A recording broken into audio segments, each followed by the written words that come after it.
an infinite amount of cash at the Federal Reserve. There is an infinite amount of cash at the Federal Reserve.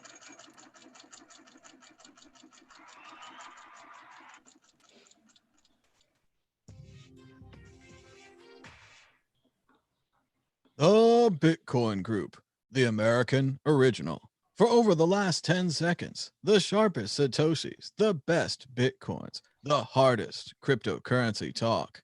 We'd like to welcome our panelists, Dan Eve, the Crypto Raptor. Good evening, good morning, and good noon, and good night. Juan Galt from Phone Hodl. Still muted. Still muted. Getting funnier. Okay. All right, we'll come back to you later when you fix that. And I'm Thomas Hunt from the World Crypto Network. Moving on to issue one. Issue one, Bitcoin 10,000. The price of Bitcoin just hit $10,000, which made everyone except Vegeta happy. Meanwhile, over at Forbes magazine, Billy thinks that Bitcoin hit $10,000, but you shouldn't bet on it right now. Over at Decrypt, they seem to think the opposite, saying that every conceivable Bitcoin metric is on fire. Dan Eve, which is it? Is everything on fire or is everything on fire? I think it's fire.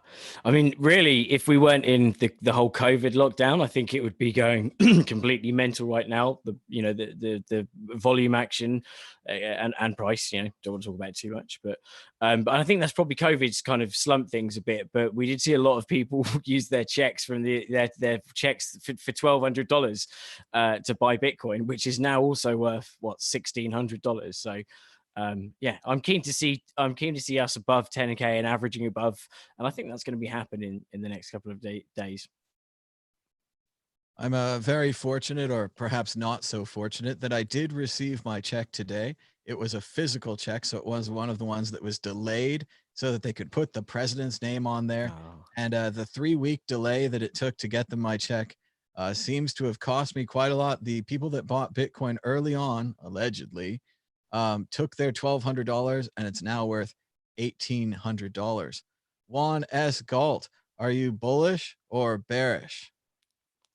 More importantly, are you unmuted? I am unmuted, right? Am I unmuted? Yeah, you're all good. Excellent. I mean, I am generally bullish. As a general rule, I am always bullish. I think it's, as far as this short-term context, like if you were going to buy it, you want to buy it at $4,000, where it was like few weeks ago, right? Like that was a great dip. That was one of the most epic dips we've ever seen. So you want to buy the dips and sell the big rallies, not buy the big rallies and then panic sell the dips, right? So buying now in the short term is a little bit more risky than it was buying a little bit earlier. But if you have a big picture, if you have a long term context, then $10,000 is a fine price. I actually think $10,000 is an excellent price for Bitcoin in general. That's kind of how I'm doing the math about it lately. 0.1 Bitcoin is $1,000, 0.5 Bitcoin is $5,000. It makes a lot of sense. It makes it really easy to think about. So I like $10,000, and I want to stack more sats. I still have a feeling that we're gonna get a little sell off after the halving, probably like maybe a week after the halving or something like that. We'll see. Maybe it won't. Maybe I'll be wrong, and I'll be happy to be wrong. I'm long anyway, and I'm almost all in on Bitcoin right now. So that's fine. But yeah, very exciting to be testing 10K again. Huddle not. Don't tweet anything about the price. Okay, that's all I got to say. That's great that you think 10,000 is a nice round number and you should stick there. I kind of felt the same thing about 1,000, and I definitely felt the same thing about 100. So it's been pretty funny. I also like what you said about buying the rallies and selling the dips, because that's exactly what they seem to advise you to do on CNBC. They famously had the little Bitcoin ticker in the corner. Then Bitcoin went down and it went down and went down. They took the ticker away. They stopped talking about Bitcoin. Now Bitcoin thunders back to $10,000. Now they're talking about it. Now they're telling everybody. They're actually giving people the exact wrong information. When Bitcoin was down and it looked like it was over, that's when you needed to buy. That's when you needed to hodl what you had left, if that's the direction you're going. Now that Bitcoin's up, Now they're telling everybody about it. Now they're putting the signs up. Now they're writing the articles, which is just how the mainstream generally gets fleeced in this. Not that I'm saying don't buy, but I'm also not saying buy. Let's check in with the Magic 8 Ball, see what's going on in the world of Bitcoin predictions. As you know, this is the most accurate Bitcoin predictor. It has never been wrong. Will the price of Bitcoin be higher this time next week? Very doubtful. Very doubtful. So there it is. 10K may be a top. Let's move on to the exit question. Same things to the panelists. Of course, now you have to follow the 8 Ball. Crypto Raptor, will the price of Bitcoin be higher this time next week? I reckon I'm going with 1 and the 8 Ball, because 7 days time will be after the halvening. So there'll probably be a post halvening dump. Everyone's kind of a bit, oh, what's, it ticked over, nothing's happened. Obviously, apart from the price going up before, probably a few people taking profit. And then, yeah, it's going to go moon. So it may be down by this time next week. Juan Galt, are you sticking with the ball? Still muted though. Darn it. I think I think the ball's onto something there. I think I think there's a chance people, like all the people that are like expecting, massive rally, they'll buy in, and then that's gonna stall out, because the halving gets has an impact over time. Usually the halving happens and it takes 2 to 3 months for the price to really start taking off. And it's not instant. So that's gonna be kind of entertaining to watch on crypto Twitter. I hate to go against the ball, but I'm always bullish. I think we'll be fine. But Just- in the ju- short term, the ball might be right. Yeah, Dan? Go Sorry. ahead. I got all excited, sorry, because I saw something in the chat, because someone said Halvening, but they spelt it, Max spelt it with a Halfinin, and I just added some punctuation to make it Halvening. Isn't that? Yeah, Halvening. Nice. There you go. Interesting. Very Every day nice. I'm That's the secret. halving in. Oh shit! No, I wasn't meant to tell anyone. No. Oh, it's the secret. You broke it. Yeah. Hey, did you know the World Crypto Network has its own audio podcast? And I manually Hey. updated it by hand just today.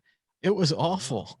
So please enjoy the audio Painful. podcast. Imagine me clicking on publish now. Are you sure you want to share? Yes. Publish now. Are you sure you want to share? Yes. So yes, we have audio podcasts for now. And unless we find a way to automate them, or you guys really, really like them, which I guess you do, we'll try to keep up with the audio podcast. But it is very annoying, and I don't understand why it's not automated yet process. I think most people are podcasting on their own and then going to YouTube, rather than podcasting on YouTube and then going to podcast, which I don't understand either. But it's also a great time to give us a thumbs up and a share. If you're joining us, we have 42 people joining us live on the YouTube, and 2 people joining us on the Facebook. So I want to say shout out to the Facebook people. We started this restream it thing a little while ago. It cost us a little bit of money, but we're out on Facebook and Twitter and YouTube at the same time right now. So I have seen us getting a couple of Facebook shares. That's very cool. Please help us out. Push share. Smash Push that like button.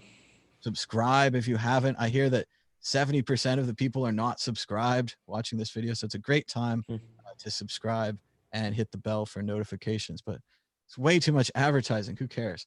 Issue 2, billionaire investor Paul Tudor Jones said he's loading up on Bitcoin. Once again, billionaires know more than you, but they're always late to the party. Billionaire investor and hedge fund manager Paul Tudor Jones is buying into Bitcoin, at least into Bitcoin futures. They never just seem to buy actual Bitcoin. It would be an amazing thing if he had a Trezor or a Ledger and he loaded it up, downloading all of his Bitcoins from his Coinbase account and holding his Trezor or Ledger high up in the air and celebrating his purchase. Nah, he just got some on the futures exchange. But it's still really exciting, right, Juan Galt? Juan Galt, a billionaire, is buying Bitcoin.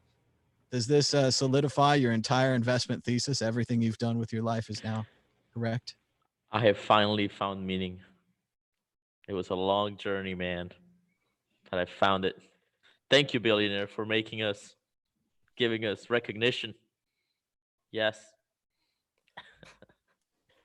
No, yeah, no, I think that's great. I think this is usually a good sign, right? Like there's a big dip, and then there's a recovery, and then all the bullish media starts to happen, right?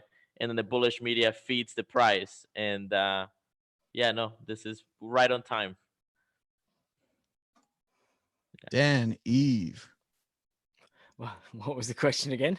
a billionaire is buying Bitcoin. Are you excited? Yeah, awesome. Yeah, why not? I mean, like, you know, anyone who's got money that buys in is public, you know, public figure kind of lends credence to the fact that Bitcoin kind of exists and it's not going anywhere. So when a billionaire does it, when someone famous gets involved, like Katy Perry and her nails, or Paris Hilton shilling an ICO, you know, unfortunately, good or bad, it perks people's ears up. So yeah, I think in this case, it seems like it's the in thing at the moment with institutions, and kind of big money is slowly sort of, you know, winning round to it, especially with world leaders continuously sort of mentioning things, and central banks, etc. So yeah, pump in, go, more billionaires buy, and be public about it as well, and put it on a ledger or something else, hardware wallet, or just remember the words. And just think how cool it is that you can remember like 24 words and stash your $1 billion in like 24 words. That's sick. Well, I think it's great to have the billionaire. And sure, we've had other celebrity endorsements of Bitcoin in the past. I think we have, I'm going to say his name wrong, hopefully not, but Russell Okung, a football player, is a big Bitcoin promoter and fan of Bitcoin, and probably tells the other players about it, which is, you know, infinitely helpful. I wanted to say that we need another celebrity, and I wanted to say we need Snoop Dogg, but I think they already had Snoop Dogg at a concert. I'm afraid it might have been a Ripple concert or something, though. I don't know. I wasn't invited. It But was I in would Consensus like to see, 2018. Yeah. yeah. Was it a Bitcoin concert with Snoop, or was it an altcoin concert? I think it might have been Ripple. But then I I'm know. pretty sure I heard, so that at Consensus 2018, because I was there, but there was the Crypto House was like the place to be, and it was like pretty much, you know, you go in there, you leave all your ICOs, all your shilling at the door, and it's just no holds barred discussion. It sounded awesome, but I missed out on that. But apparently the party for that, Busta Rhymes like busted in and was like, yeah, it was amazing. Apparently. That one sounded pretty sick. They both sounded pretty sick. So more and more, I think this is going to happen. And I also think it's worth noting that this guy isn't just a billionaire, although it's fun to make fun of him for having more money than many countries. But he's also a hedge fund manager. So he's a finance guy. So really, this is a finance guy who's probably said no to Bitcoin 100 times, now taking off his high hat, getting down off the horse and saying, well, maybe it's a good hedge against inflation. And again, he's putting, I don't know, 3 to 4%. They said less than 2 digits for sure of his wealth into Bitcoin as a hedge against inflation. But I do like that it solidifies everyone's idea of this being a hedge, that Bitcoin is a good hedge against inflation, and that inflation, or There is an infinite amount of cash at the Federal Reserve, is a big problem right now. So exit question, who would you like to see interested in Bitcoin that you haven't seen so far? Juan Galt. Elon Musk, come on. Elon, we know you want it. We know you probably have it. We know you like the anime version of it. Just buy it and pump it and chill it. Join the crew. You're a cyberpunk, Elon. You know it. We're going to have Bitcoin on the Mars. We're going to have it on space. Just do it. I know he's a do it. Bitcoin, but I really feel like he's more making fun of Bitcoin, but we'll see. Crypto Raptor. I'm gonna be controversial here, and in fact I won't go. I was gonna say Trump, because I think loads of people would just go out and just spend all their money and go into it. But then you'd also have the opposite, and you'd have people going like you know, not liking Trump, and they might hate Bitcoin because of that.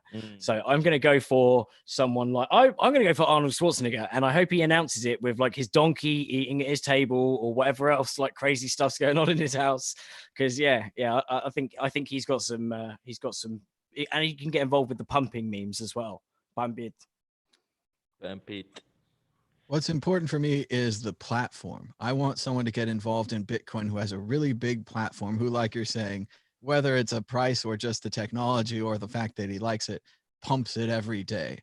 So my vote is for Howard Stern. Howard Stern has a huge platform, a ton of followers. Like Dan was saying, people running out to buy it. If Howard Stern said, run out and buy it, there's all kinds of different people from all kinds of different jobs and parts of society who would suddenly be interested in Bitcoin. If he pumped it to every celebrity that he met, maybe he could convert, 20 or 30% of the celebrities, even if he just opened about the technology, or in these crazy days of the halvening, if he said something like, I tripled my money last week or something like that. I'm sure that would be a great segue to get us some celebrity interest. Let us know in the chat, who do you think should join Bitcoin that hasn't already? We'll check it after the show. Moving on to issue 3, unemployment. We now have the worst unemployment rate since the Great Depression. That's right. Just this morning, the economy, they announced and unemployment in the United States rose to 14.7%. The economy losing 20.5 million jobs in April. Meanwhile, the stock market is up, seemingly recovered from the coronavirus crisis, putting in a V-shaped recovery, dropping from 29,000 to 19,000, seemingly recovered at 24,000 points or dollars or whatever they are on the Dow Jones Industrial Average. Mickey Mouse. Juan S. Galt, what do you think about the disconnect between unemployment and the stock market? Well, that's been the case for a while now, right? Like the jobs have gotten lost quality, right? Like a lot of the jobs in the United States were reported to be like, the gig economy, right? So you're an Uber driver, or you're, mowing lawns, or you're doing all kinds of other sort of, contract work. And yet the stock market went up and up and up and up. And that's the big problem, that all this fake money is entering the stock market, is making the price go up, but it's not really impacting wealth creation, because they're not allowing the market to correct. They're not allowing the market to make these bad corporations or bad companies go bankrupt. And it had to take we had to wait for something like Corona to smash through the nonsense, right? And so now we're seeing a real correction, and it's way overdue. And I think I guess we'll see what happens. Like from what I've seen on the media, like the World Health Organization has already said that okay, let's cut down this whole, close down the global economy for the sake of the coronavirus. They're toting that back. They're walking that back. China's chilling out about it. So I think there's a decent chance that the economy will start to open up in this summer.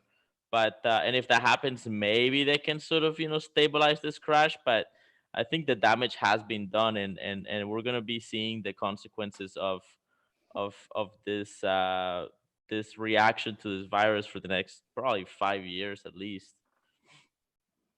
Dan, Eve.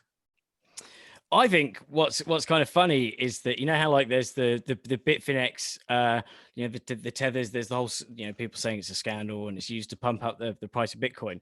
But what's actually happened? What's actually happened is that the Treasury, US Treasury, have printed the real world equivalent of Tether, and to prop up the stock market. It's like completely analogous to it, which is quite interesting. So we'll see how long that lasts.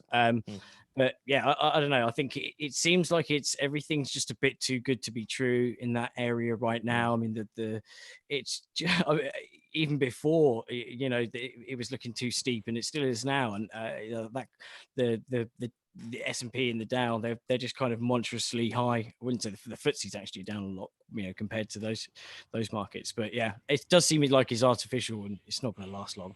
I hope it does for everyone. I agree with Dan here. I think it's too good to be true. It's too much too fast. While on one hand, you might say that the bailout mainly went to Wall Street. So, of course, they're feeling good right now.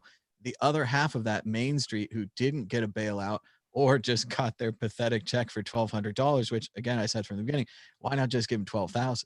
I mean, why not save the trouble or give them money that could directly pay off their credit cards? Let's pay down some consumer debt. People are going to have to pay rent. We just had about the second rent check due under the coronavirus. Most Americans don't have enough money for even a single extra month. So if they got the $1,200, that's great. That gets us to where we are now. There seems to be no new stimulus planned for the American people, for the post office, or for a lot of the minor services, as well as the states and the local governments. So if we don't bail them out, if the states and the local governments go bankrupt, that's going to be a catastrophe. If they don't bail out the people, that's going to be a catastrophe. So I'm seeing this as a suckers rally. and enjoy it while you can, because I'm not sure that we're going up forever like this. Meanwhile, Bitcoin, I don't know. Thanks to everybody for giving us a thumbs up and for share all the subscribe stuff. We're up to 60 live viewers right now. So everybody in the chat, good job. Give yourself a pat on the back. You brought more people to our conversation. So thank you very much. And moving on to the exit question, I suppose let's just follow this up. Juan Galt, is it a sucker's rally, or are you confident the stock market is going to the moon? I am not confident that the stock market is going to the moon, but I think even if it goes to the moon, it is really detached from reality. I mean, I guess we'll see how it all plays out. I can't say that I'm paying huge attention to it, but there's a lot of volatility in the market right now, and there's a lot of doubt, and the economy is not up and running right now. Like, flights are way down. The gig economy that was built on top of Airbnb and Uber and all this stuff, it's dead right now. Oil prices are in the gutter. Car prices are in the gutter. So a huge portion of what we knew was the economy has taken a massive, massive crash, like, to the point where it might actually like end those industries or at least slow them down a lot. And we're gonna have to rebuild in other areas that are more useful and maybe more, more profound. Who knows, right? I think the sort of globalization as an ideal, right, where we could travel anywhere and fly anywhere and do anything we wanted all over the world and do it cheaply, that's taken a step back. And now I think there's going to be a focus towards, unfortunate, because this is my life, right? And I don't like this, but I think the world's going to take a sort of focus towards redundancy of essential goods and services at the national level. In a sense, it's a reinforcement of the nation state. And I know people don't like to hear that. I don't necessarily like it either, but I think the shortages have shown us where we're at. That or China just takes over. I mean, it's one or the other. So there you have it. Dan, Eve. Well, I think it's a good point about China. The only obstacle I see, or one of the main obstacles I see for them, is the kind of knee-jerk reaction that people, have automatically had. So there's the people like, oh, I'm not buying China anymore. So that might kind of impede on their chance to recover, a bit. And also, obviously, Trump's kind of stance on the trade things. But what I would like to see, I don't know whether it's going to go up or down. It does seem like it's running on fumes. But what would be most poetic? Just picture this, yeah. 11th or 12th, whatever it is, midnight, when the halvening happens, the next morning, we see a headline, which is Chancellor on brink of third bailout for banks. Oh, boom. That would be so amazing. So let's all keep our toes crossed and our private keys crossed, and cross swords, do whatever you can, and hopefully that will happen. That's not impossible. Newspaper men and women have a sense of humor, so they could do that as a funny inside joke. For me, it's all about the collapse of demand. I really enjoy Balaji's Twitter account lately, and he's just been nailing it. One of the things he said that I've also been thinking is, if the old people stay home, if the cautious people like myself stay home, and the tourists stay home and the business travelers stay home, like Juan is saying, you don't get the economy back. You get the economy back when you kill the virus, when you defeat the virus. You defeat the virus by surrounding it. You cut it off from other people. You don't let other people meet with other people, which stops the virus from spreading. Right? Remember, There's all no the virus defeating this virus is spreading. Yeah. Well, I don't. Yeah, this I mean, thing is like 10 times more. It's like at least 3 times more. It's like 3 times more contagious than the flu, and we can't stop the flu.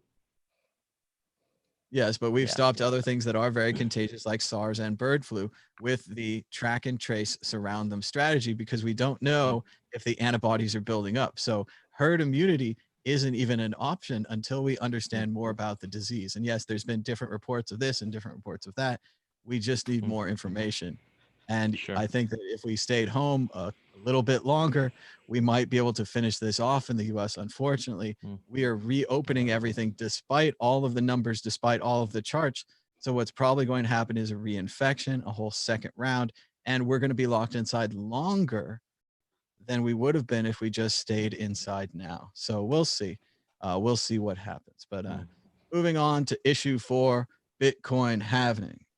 The price of Bitcoin is up 1.57% in the last 24 hours, with a last of 9,965, a high of $10,045, and a low of 9,705. Volume was incredibly high for a Friday, with 12,170 Bitcoins trading hands. The market continues to lean margin long, with 83% of the market reporting that direction. The halving may be moving up. We're getting different reports from bitcoinal.com. We hear that it may be on May the 11th at 5:08 p.m., just 461 blocks away. Meanwhile, over at bitcoinhalvening.com, they're reporting still that it'll be at May 12th at 1:27 a.m. GMT time. We talked about the Bitcoin halving last week. We talked about how the block reward in Bitcoin will be reducing from 12.5 to 6.25. That this is a major reduction. This is some of the last Bitcoins are being printed right now. We're up to around 18 or 19 million Bitcoins printed, only 2 to 3 million Bitcoins remaining unprinted at this time. We also talked about the World Crypto Network Halvening Party, where you in the audience can join us and tell your Bitcoin story, or just give a shout out to the halvening. It'll be like a wedding video. You can be like, hey, you're a nice looking halvening. I hope you have a good honeymoon, something like that. Juan, let's go to Dan first. Dan, what are you most excited for about the Bitcoin halvening, the party, the price, the reduction in value? I don't know, numbers being cut in half. I'm excited. I'm excited about the anticlimax, because it's literally just like, because it's all the way it's coded. It's like watching a clock go from, well, I was going to say millennium, but that's a bad example. It's like, going from like midnight, or to 1 minute past. It's such a small kind of change, but the significance, the social significance, the political significance, and the significance with everything that's going on around us, with the world like not falling to shit, but going a bit all crazy. It's been a crazy year. I don't know, the craziest thing that I've read so far is that, and get me, this, you wouldn't see this headline in anything other than 2020. Brian May, he split his buttocks doing extreme gardening. So this is one hell of a year. And I'm gonna ride. It's gonna be an amazing ride. I think it's gonna be an interesting little event. Get some people on, get some experiences going, and chatting. And look forward to the anticlimax of watching it go. Hey, and that's it. Or Brian May, guitarist from Queen, astrophysicist, doctorate. I hope he recovers. Juan S. Galt, your thoughts on the Bitcoin halvening? Yeah, I'm excited. I think a lot of people are excited. So Kraken is throwing up a big sort of out space VR party conference thing with Udi Weathermeyer. I can never pronounce his last name, and they got 1,000 people RSVP to a virtual reality event. That's impressive. That's a lot of people. We're having a VR party at alientreehouse.com. We're expecting at least 100 people. I mean, I don't know, maybe less. We'll see. But either way, it's going to be a great time. If we get 30 people, we're going to have an awesome time in VR. We're going to be hopping around worlds and stuff. So I think this is going to be a really interesting kind of celebration. It's maybe the biggest sort of landmark event of Bitcoin. This in the next 4 years basically, and I think it could become a very just a big celebration, because it only comes every 4 years. So, and it marks the beginning of the bull market, which is what everybody's waiting for. So I would like to see a big internet festival, so to speak, celebrating Bitcoin, and I definitely see a lot of that coming. So we'll see. But yeah, come join us on VR chat, alientreehouse.com. Very cool. And moving on to the exit question, putting everything else aside, money, the halvening, the virus, all this other nonsense, in 4 years, there will be another Bitcoin halvening. And given that you're still here, where and how would you like to celebrate the ultimate Bitcoin halvening 4 years from now? Dan, Eve, putting you on the spot right now. Clinking a glass of champagne on the way to Mars with Musk. Oh, Mars spaceship, very good. Outside the box, not expected. Juan Galt, where would you like to be 4 years from now? Well, years ago, probably closer to the previous halving, somebody posted on Reddit a traveler from the future visited us and gave us a very dystopian outlook for the future and talked of a Bitcoin Citadel. So far, the dystopian stuff is happening. So I like to figure out where this Bitcoin Citadel is going to be and spend the next halving in the Citadel, possibly Malta, because that's where people are starting to hang out. I guess I don't know. Nice, nice, good answers. Spaceship, Citadel. My answer is far less pedestrian. I'm not even sure where I'd put it, but somewhere nice like Paris or Amsterdam, and we'd be on the top of a nice building, and it'd probably be raining. We'd let the cold air in, and there'd be lots of drinks and lots of smokes, and everyone would have a great time. And just like Stan's saying, we'd watch this number roll over, and it's hardly anything. I remember it from last time, so I want to go ahead and prepare everyone for all these happening parties that you're preparing. I hope you have a lot of fireworks, virtual or otherwise, because when the halving happens, nothing happens. No one in your neighborhood is screaming. No one's setting off fireworks. It's not Cinco de Mayo. It's not even the 4th of July. Nothing at all happens. We were on this website last time. I'm going to show them and shame them. And I hope they do better this time. But we were on this website, watching this website, and nothing happened. There was no animation. The rocket didn't take off. Nothing happened. We were just like, yay, Halvening. We did. And I mean, we looked at the blocks. I mean, somebody pulled up a chart thing where you could see, you know, how many rewards they're getting and who got the last block. I haven't looked at these things in forever. I'm sure there's different pools now. But yeah, nothing at all happens. So I hope you guys will all join us. I hope you'll tell your story and that you'll join us. We'll be putting out like kind of just the Zoom link. We'll have the phone calls. We'll have the Skype calls. We hope you can join us. And it'll be a lot of opportunity too to just kind of hang out and co-host. And maybe you tell your story and then later on you pipe up again and put in another little comment and story, and that we all work together to communicate and make a really cool kind of a historical record of the halvening. And if you want to go back right now, you can watch the World Crypto Network from 2016. It's called 2016 Halvening Special or something like that. It's on the World Crypto Network. You can check it out. So I hope everyone will join us. And let's also just remember, you can go to more than one party. It's okay. You don't have to be exclusive unless you signed a contract or something. And I don't know if you did. But if you're not exclusive, you can always visit many of these parties.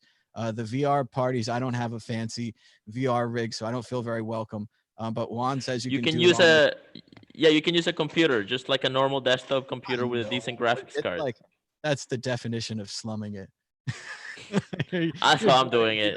That's how most people are doing it. I mean, it's well, it's not. It's like a video game. Yeah.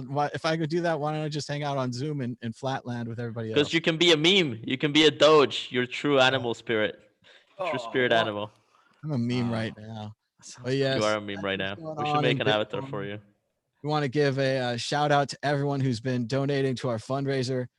Mainly, we want to give a shout out to the price of Bitcoin. At one point, this fundraiser was down. At one point, this fundraiser was down as low as $500. We had lost our 1,000. But now this fundraiser is strong. It's up to $1,152, 0.12% of our goal of $1 million. That's right. All you have to do is donate right now, 99.99 Bitcoin. Don't worry, we can get the rest. You just scan the QR code, you donate the 99 Bitcoin right to here. There was a point while the price was up, you could have donated 185 Bitcoin. So this is way cheaper. You're getting the same thing for less. Also, if you want to donate with the Lightning Network, you can push the button here. This is a donation for $10 if you scan this QR code with the Lightning Network. So I know $10, you break the bank. But I also want to say shout out to everybody on Patreon. I don't have the graphic up, but Patreon really helps keep us going.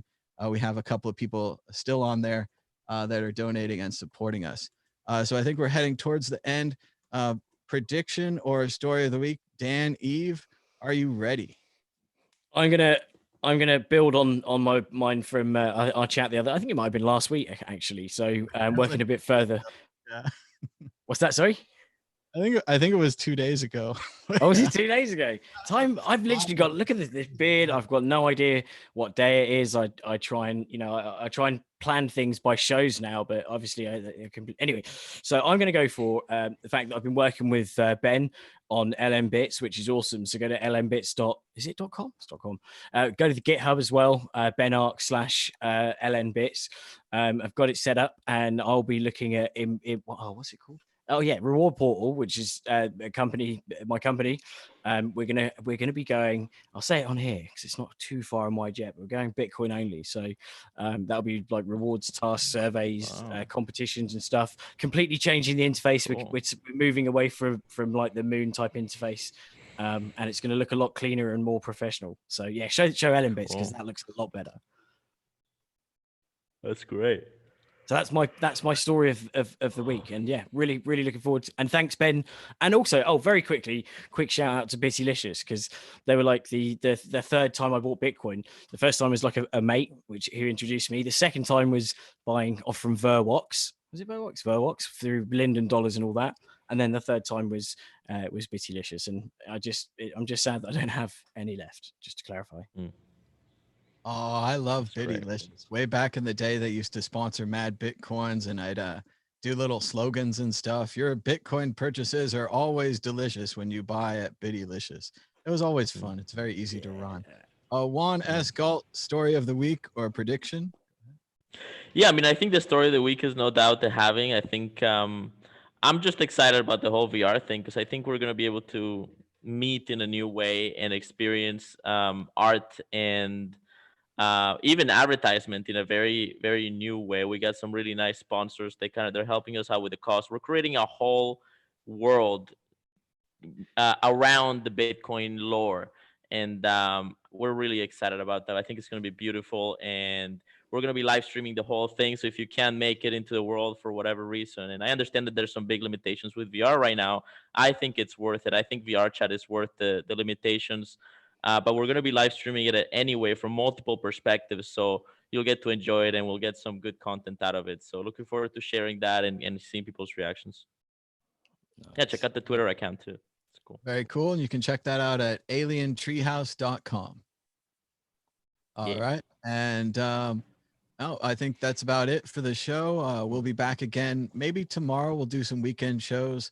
Maybe just read some books or show you some big books because it's going to be Big Book Sunday again. We've been having some fun on the Thomas Hunt Show. We've been a little political and stuff with the virus and all that. But once again, I think it's important to put your chips down on the table and which way you think this is going to go. I think it's going a certain way. Other people disagree. Well, it's all on the record now, and we can talk about it again in 2 weeks or a month or whatever it is. We'll see how it goes. So thanks again to everybody for watching the show. Thanks for giving us a thumbs up and a share. That really does help, and it shows interest where Facebook and other platforms can say, hey, maybe this is a good thing worth promoting or worth showing to someone else. We got up to around 72 live viewers in the YouTube chat, thanks to your help with the thumbs up and the share. So thanks so much. Subscribe down below. And until next time, bye-bye.